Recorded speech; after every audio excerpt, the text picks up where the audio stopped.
couple questions. On the timeline front, the president hit on this over the weekend, but I'm wondering if you could Sure. clarify.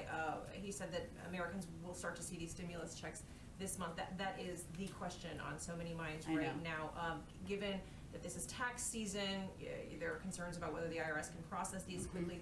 Do you have a timeline? Will it be a matter of days that Americans will see these checks? This is certainly a very popular question for understandable reasons.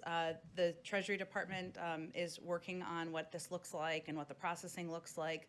As the president said on Friday, we expect a large number of Americans to receive relief by the end of the month. But in terms of the mechanics of it, Treasury just has to work through that, and an update will likely come from them, but we'll keep you all abreast of it. You sort of hit on the vote count a little bit. You didn't get a single Republican vote. Does this concern the president about the ability to pass his agenda going forward? What are the implications long term right now, given that he doesn't have any Republican support for this?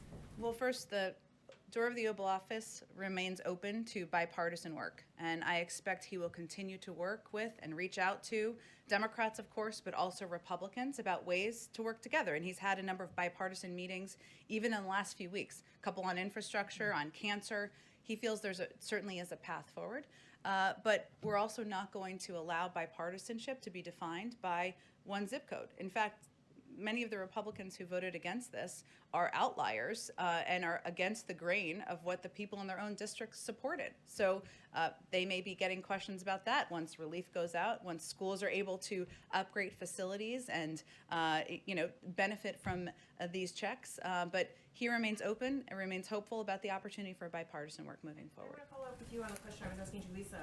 Why has the White House not said where this delegation went this weekend? I can confirm for you that that the delegation went to, of course, a CBP facility, as was confirmed in their readout, but also to the Carrizo Springs facility shelter in Texas. And why so few details on this release? This doesn't seem to be in the transparency of, in the spirit of transparency that Secretary Mayorkas promised here at this platform. There were no cameras, there were no press. Julissa answered very few details about what they saw on that visit. Well, first, the president, as she conveyed, asked them to go because he really wanted to get a full assessment from senior members of his policy team about what they were seeing on the ground, based on meetings, based on conversations with officials from HHS, officials who were running these facilities about what their challenges are, what improvements could be made. And as she noted, they also spoke with children. They'll have, as is a normal part of any internal policy process, they'll have a briefing with him in the coming days. We do look forward to, he's committed to, we are all committed to allowing cameras into these facilities, but we want to figure out the best way to do that, protecting the privacy of the kids in a way that's secure and safe, and certainly that's something we look to do in the future. Dr. Fauci said over the weekend that he thinks that high schoolers are going to be vaccinated by the fall.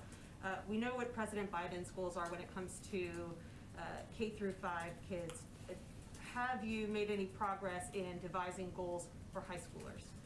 Well, we are thrilled to have Secretary Cardona confirmed, and he is, as you know, going to be hosting an education summit to talk about the reopening of schools and look ahead to what needs to be done to get that done. And that applies, of course, not just to K through 5 or K through 8, but also high schools.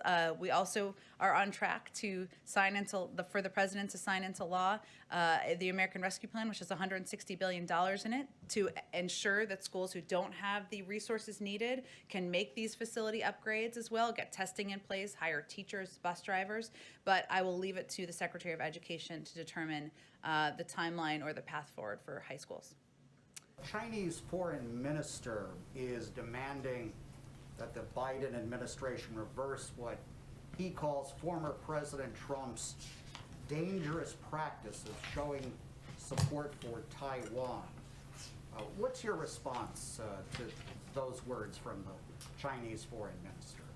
Well, our position on Taiwan remains clear. We will stand with friends and allies to advance our shared prosperity, security, and values in the Indo-Pacific region. We maintain our long-standing commitments as outlined in the 3 communiques, the Taiwan Relations Act and the 6 assurances, and we will continue to assist Taiwan in maintaining a sufficient self-defense capability. So our position remains the same. Are you worried at all about this increasing rhetoric and the actions by Taiwan towards China? I don't think I have anything more for you on it.